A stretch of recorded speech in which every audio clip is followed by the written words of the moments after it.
नमस्कार दोस्तों, स्वागत है आपका हमारे चैनल ओम स्पिरिचुअल जर्नी ओम पर। आप सभी ने दान मीन कर्ण के दान के किस्से बहुत सुने होंगे, परंतु उनसे पहले एक राजा ऐसे भी थे जिनके दान और धर्म से समस्त देवता एवं ईश्वर प्रसन्न थे। पुरु वंश में जन्मे उशीनर देश के राजा शिवी बड़े ही परोपकारी और धर्मात्मा थे। राजा शिवी के दान और धर्म की चर्चा स्वर्ग लोक तक थी। देवताओं के मुख से राजा शिवी की इस प्रसिद्धि के बारे में सुनकर इंद्रदेव और अग्निदेव को विश्वास ही नहीं होता था। अंततः उन्होंने उसी नरेश की परीक्षा करने की ठानी। अग्निदेव ने कबूतर का रूप धारण किया और इंद्रदेव ने एक बाज का रूप धारण कर लिया। दोनों उड़ते उड़ते राजा शिवी के राज्य में पहुंचे।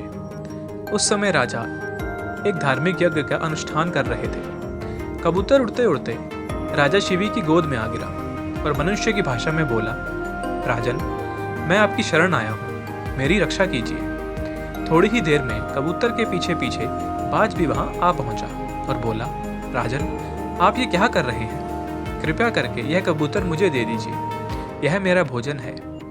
इतने में ही कबूतर बोला, शरणार्थी की प्राण रक्षा करना आपका धर्म है, अंततः आप इस बाज की बात कभी ना सुनिए। दोनों की बात सुनकर राजा शिवी बाज से बोले, हे बाज, यह मेरा शरणार्थी है, मैं अपनी शरण आए शरणार्थी का त्याग कैसे कर सकता हूँ? इसके बदले तुम जो चाहो खाने के लिए मांग सकते हो। तब बाज बोला, ठीक है राजन, यदि आपका इस कबूतर के प्रति इतना ही प्रेम है तो मुझे ठीक इसके बराबर तोल कर अपना मांस दे दीजिए। प्रसन्न होते हुए राजा ने तराजू मंगाया और उसके एक पलड़े में कबूतर को बिठा दिया और दूसरे पलड़े में वह अपना मांस काट कर रखने लगे। लेकिन कबूतर का पलड़ा ज्यों का त्यों ही रहा।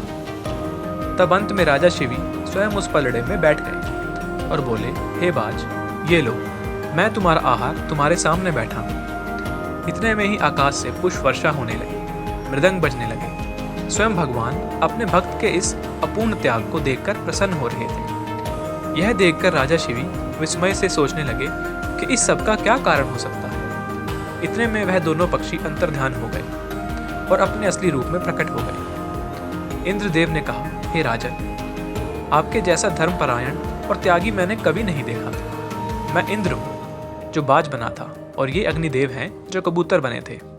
हम दोनों तुम्हारे त्याग की परीक्षा लेने आए थे। हे राजन, आप जैसे मनुष्य उस लोक को जाते हैं जहाँ से फिर लौटना नहीं पड़ता।